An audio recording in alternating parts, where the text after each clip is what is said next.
శ్రీనివాస్ గారు, కాంగ్రెస్ సీనియర్ నేత, చెప్పండి. కరుడుగట్టిన కాంగ్రెస్ వాది, ఖట్టర్ కాంగ్రెస్ నాయకులు జీవన్ రెడ్డి రాజీనామా నిజంగా తెలంగాణలో ఒక రకమైనటువంటి వివాదము, అలాగే దీనిపైననే పెద్ద చర్చ రచ్చ నడుస్తోందనే చెప్పాలి. అయితే ఇది మేజర్గా కాంగ్రెస్కు డిసడ్వాంటేజ్, చాలా పెద్ద మైనస్ అని కొందరు చెప్తూ ఉన్నారు. అట్ ద సేమ్ టైం ఆయన అడుగులు బీఆర్ఎస్ వైపు, మరి రేపో మాపో గులాబీ కండువా కప్పుకోనున్నారు అనేటువంటి ఇది కూడా కనిపిస్తూ ఉంది. ముహూర్తం కూడా ఖరారైందని. అయితే బీఆర్ఎస్లోకి వెళ్ళడం వల్ల బీఆర్ఎస్కు పెద్దగా ఒరిగేదేమి లేదు అని చెప్పేవాళ్ళు కూడా ఉన్నారు. ఇటు కాంగ్రెస్ను వేయటం వల్ల పెద్దగా కాంగ్రెస్కి పోయేదేమి లేదు అని అంటూనే ఖచ్చితంగా ఇది పెద్ద మైనస్ అని చెప్పేటువంటి వాదనలు కూడా ఉన్నాయి. సో ఏం చెప్తారు మీరు? మొట్టమొదట రాజ్ న్యూస్ వీక్షకులకు, మీకు అక్కడ ఉన్నటువంటి సహచర మిత్రులకు అందరు కూడా నమస్తే. రాజకీయాలలో రోజా గారు మీకు తెలియంది కాదు, ముఖ్యంగా మనం ఆంధ్రలో చూస్తుంటాం. అంటే ఒక వ్యక్తి ఒక బీఆర్ఎస్ పార్టీ ప్రధాన నాయకుడు ఆ నియోజకవర్గంలో కాంగ్రెస్ పార్టీలోకి వెళ్తే తక్షణమే కాంగ్రెస్ లో ఉన్నటువంటి ప్రధాన నాయకుడు తన సమీప ప్రత్యర్థి పార్టీలోకి వెళ్ళడం అనేటువంటిది నేను తరచుగా ఇది ఆంధ్రలో చూసినటువంటి పరిస్థితి. కానీ తెలంగాణలో అట్లా కాకుండా మన ప్రభుత్వ హయాంలో కూడా పార్టీ మారిన సందర్భంలో కలిసి పనిచేసిన పరిస్థితులు అయితే చూసినాం. కానీ ఈ కాంగ్రెస్ పార్టీ అధికారంలోకి వచ్చిన తర్వాత 10 మంది ఎమ్మెల్యేలు పార్టీలోకి అభివృద్ధి కోసం కలిసిండ్రని, కలవలేదని, వచ్చిండ్రని, రాలేదని, పార్టీ మారి వారి పార్టీ అభ్యర్థుల కోసం, స్థానిక సంస్థల ఎన్నికల కోసం పనిచేసిన సందర్భంగా కూడా వారి కాంగ్రెస్ పార్టీ అభ్యర్థుల గెలుపు కోసం, ఎంపీ ఎలక్షన్ లో కాంగ్రెస్ పార్టీ అభ్యర్థుల గెలుపు కోసం పనిచేసిన సందర్భాలు మనం చూసినాం. అయినా కూడా స్పీకర్ గారికి ఉన్నటువంటి విచక్షణ అధికారాల దృష్ట్యా వారందరినీ కూడా ఇంకా బీఆర్ఎస్ పార్టీలోనే ఉన్నారని, బీఆర్ఎస్ పార్టీకి అనుబంధంగానే ఉన్నారని చూసినాం. అయితే ఇప్పుడు జగిత్యాల్లో జరుగుతున్నటువంటి పరిస్థితి ఏంటంటే, మనం కాంగ్రెస్ పార్టీ సంజయ్ కుమార్ గారు కాంగ్రెస్ పార్టీలో చేరినట్టు, లేకపోతే అధికారికంగా ప్రకటించుకోకపోయినా అనధికారికంగా అధికారాన్ని కట్టబెట్టి అక్కడ ఉన్నటువంటి కాంగ్రెస్ పార్టీ అభ్యర్థుల గెలుపు కోసం, కాంగ్రెస్ పార్టీకి బీఫారాలు ఇచ్చే కార్యక్రమం కోసం కూడా డాక్టర్ సంజయ్ గారికి కాంగ్రెస్ తో కలిసి పనిచేసిండ్రు. అయితే వారికి సమాంతరంగా కాంగ్రెస్ పార్టీ నుంచి రెబల్ అభ్యర్థిగా, అంటే ప్రత్యర్థి అభ్యర్థిగా జీవన్ రెడ్డి గారు అధికారం పార్టీలోకి సంజయ్ గారు వెళ్ళినప్పటి నుంచి 2 సంవత్సరాలు పోరాడుతూనే ఉన్నారు.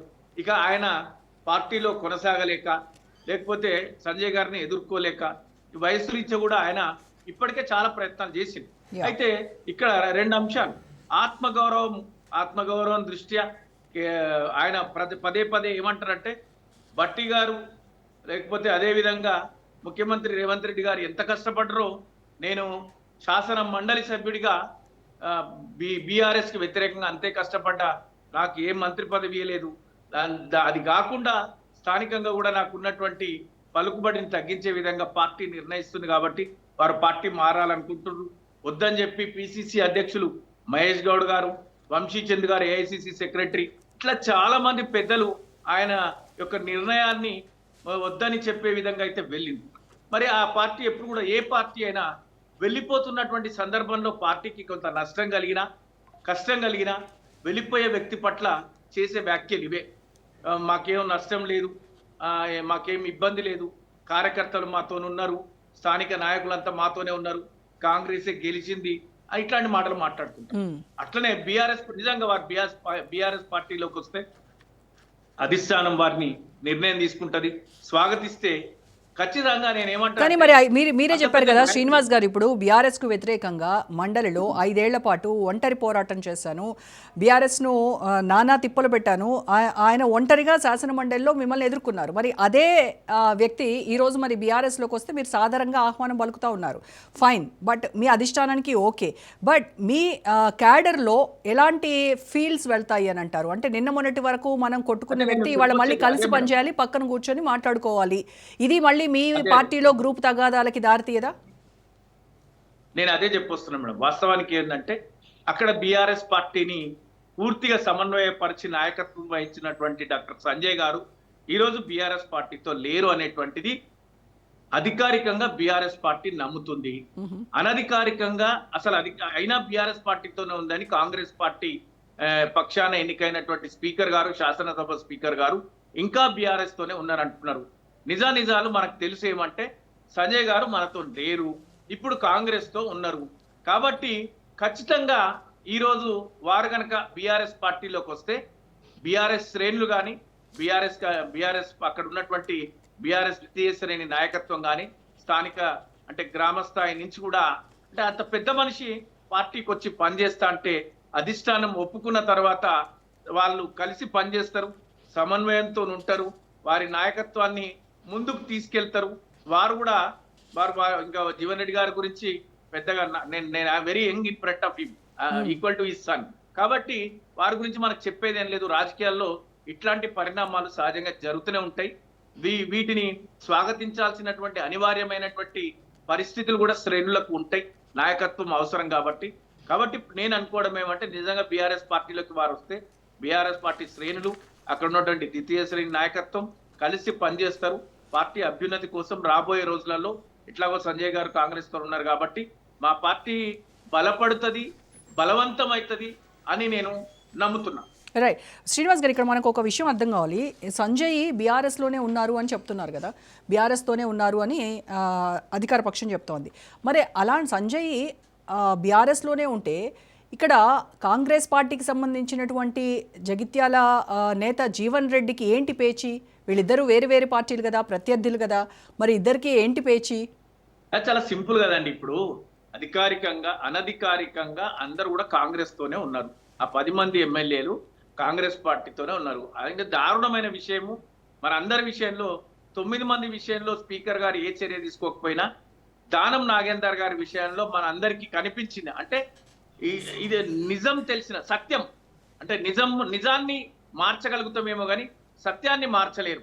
నిజానికి సత్యానికి అంత తేడా ఉంటది. సత్యం ఏంటంటే వారు అధికారికంగా కాంగ్రెస్ పార్టీ పక్షాన ఎంపీగా పోటీ చేసిన తర్వాత కూడా వారు బీఆర్ఎస్ పార్టీతోనే ఉన్నారని స్పీకర్ గారు తీర్పిచ్చిండ్రు. ఆ తీర్పు మళ్ళీ హైకోర్టులో అప్పీల్ చేసిండ్రు. దానిపైన విచారణ కూడా జరుగుతుంది. స్పీకర్ గారికి కూడా నోటీసులు ఇవ్వడం జరిగింది హైకోర్టు. కాబట్టి ఇట్లాంటి అసత్యమైనటువంటి మాటలు నిజంగా వాళ్ళు ఒప్పుకుంటే పోయే నష్టం ఏంటనేది నాకు అర్థం కావటం లేదు. అవును, వాళ్ళు మా అభివృద్ధి కోసం మాతోనే కలిసి పనిచేస్తున్నారు, లేదా నియోజకవర్గ అభివృద్ధి కోసం కాంగ్రెస్ తోనే ఉన్నారని చెప్పడానికి ఎందుకు సంకోచిస్తున్నారు? ఎందుకు ఆ ధైర్యం సరిపోతలేదు? అట్లాంటి మాటలు అంటే వాళ్ళ మీద బీఆర్ఎస్ వేటు వేస్తుందా? వేటు వేస్తే మళ్ళీ ఎలక్షన్స్ వెళ్ళాలి, బై ఎలక్షన్స్ జరుగుతాయి. అపనమ్మకంతో అభద్రతతోని వాళ్ళు కొనసాగుతున్నట్లుంది. కాబట్టి నిజం సత్యం వాళ్ళు కాంగ్రెస్ పార్టీతోనే ఉన్నారు. ఇట్లాంటి సందర్భాల్లో వాళ్ళని వ్యతిరేకించే వాళ్ళు, వాళ్ళతోని పొసగలేని వాళ్ళు మరో రాజకీయ ప్రత్యామ్నాయం కోసం, రాజకీయ మనుగడ కోసం ఖచ్చితంగా ప్రత్యామ్నాయాన్ని వెతుకుతారు. అందులో బీఆర్ఎస్ మొదటి పక్షమై బీఆర్ఎస్ పార్టీకి ఎవరు వచ్చినా కూడా బీఆర్ఎస్ పార్టీ ప్రతి ఒక్కరిని స్వాగతిస్తుంది. బీఆర్ఎస్ కి బలం చేకూరుతుందని. అదే బీఆర్ఎస్ పార్టీలోకి వస్తే మీరు స్వాగతిస్తారు, బీఆర్ఎస్ పార్టీలోకి వస్తేనేమో చేరికలు, అదే కాంగ్రెస్ పార్టీలోకి వెళ్తేనేమో ఫిరాయింపులా?